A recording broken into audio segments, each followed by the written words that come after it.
Wherever you go, whatever you do, throw a little at it. Omax, Vest and Briefs.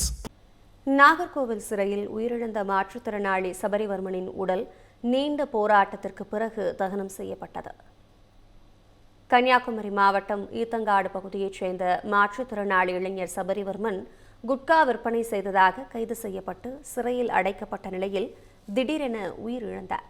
அவரது உடலில் 19 இடங்களில் காயங்கள் இருந்தது பிரேத பரிசோதனையில் தெரியவந்தது. இந்த வழக்கில் சிறை காவலர்கள் 3 பேர் மற்றும் சிறை கைதிகள் 8 பேர் கைது செய்யப்பட்டனர். அதே நேரம் வழக்கை சிபிஐக்கு மாற்ற கோரியும் உரிய நிவாரணம் கேட்டும் சபரிவர்மனின் உடலை வாங்க மறுத்து குடும்பத்தினர் கடந்த 5 நாட்களாக போராட்டத்தில் ஈடுபட்டனர். இதனிடையே அமைச்சர்கள் ஸ்ரீநாத், ராஜேஷ்குமார், மாவட்ட ஆட்சியர் பிரதாப் மற்றும் காவல் கண்காணிப்பாளர் ஸ்டாலின் ஆகியோர் சபரிவர்மனின் குடும்பத்தினரை சந்தித்து பேசினர். அப்போது சபரிவர்மன் குடும்பத்திற்கு அரசு சார்பில் 10 லட்சம் ரூபாய் நிவாரணத் தொகை மற்றும் தற்காலிக அரசு பணி ஆணையை அமைச்சர்கள் வழங்க முன்வந்தனர். இதனை நிராகரித்துவிட்ட குடும்பத்தினர் சபரிவர்மனின் உடற்கூறு ஆய்வு செய்யப்பட்ட வீடியோவை மறு ஆய்வு செய்த பிறகே அவரது உடலை பெறுவோம் என்று தெரிவித்தனர். பின்னர் வழக்கறிஞர்கள் மற்றும் பப்ளிக் வாய்ஸ் அமைப்பு பிரேத பரிசோதனை வீடியோவை ஆய்வு செய்த பிறகு சபரிவர்மனின் அக்கா கௌதமி உடலை பெற்றுக்கொள்ள சம்மதம் தெரிவித்தார். இதனை அடுத்து சபரிவர்மனின் உடல் அவரது குடும்பத்தினரிடம் ஒப்படைக்கப்பட்டது. அதனைத் தொடர்ந்து சபரிவர்மனின் உடல் அமரர் ஊர்தியில் ஏற்றப்பட்டு சொந்த ஊருக்கு எடுத்து செல்லப்பட்டது.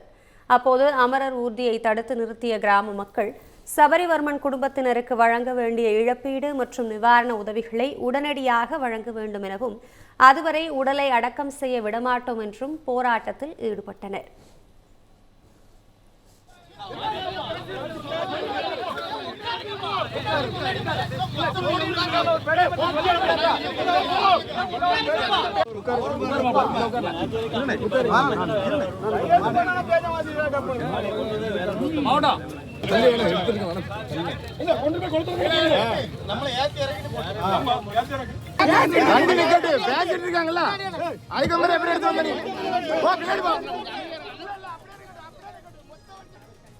இதனை அடுத்து முன்னாள் மத்திய அமைச்சர் பொன் ராதாகிருஷ்ணன் மற்றும் வருவாய்த்துறை அதிகாரிகள் மேற்கொண்ட பேச்சுவார்த்தைக்கு பிறகு கோட்டாட்சியர் செந்தில்வேல் முருகன் சபரிவர்மனின் மனைவி ஆனந்தவல்லியிடம் அரசு வழங்கிய நிவாரணம் மற்றும் பணி நியமன ஆணையை வழங்கினார். பின்னர் போராட்டம் கைவிடப்பட்டு சபரிவர்மனின் உடல் தகனம் செய்யப்பட்டது. தமிழ் ஜனம் சேனலை சப்ஸ்கிரைப் பண்ணாம பார்த்துட்டு இருந்தீங்கன்னா மறக்காம சப்ஸ்கிரைப் பண்ணிடுங்க.